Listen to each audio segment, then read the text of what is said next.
Hello, boys and girls in Primary 7 in Nazareth House and in Long Tower Primary School. And I say hello too to the P6s in Nazareth House.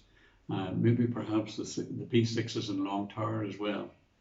Last week, if you remember, I asked you to research how the Holy Spirit was given under the picture of St. John's Gospel in chapter 20, verses 19 to 23.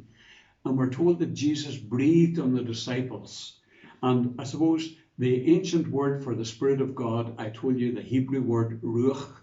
Ruach means breath or spirit. So when Jesus breathed on the disciples, he was breathing his Spirit into them. And then St. Luke took up that theme of the breath of God, the Spirit of God in the big wind. By the way, I want you to look at another verse in the Old Testament, the book of Genesis, where the creation of the world is described by God creating the world in 7 days. And I want you to look at Genesis chapter 2, verse 7. Because when God created man, we're told, we say that God breathed life into his nostrils. And that word that is used there is the same word that is used to describe the Spirit of God, the breath of God breathed into man. And that's what we have to understand the gift of the Holy Spirit to be for you and me.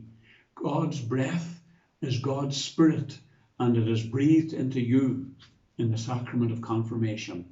So please look up Genesis chapter 2, verse 7. And as I say, that's the description of the gift of the Holy Spirit.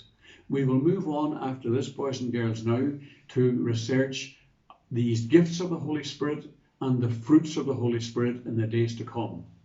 I hope too that you will join us for Mass on Wednesday morning so that we can explain a little more of the Mass to you in the coming days. And I look forward to speaking to you again at Mass on Wednesday.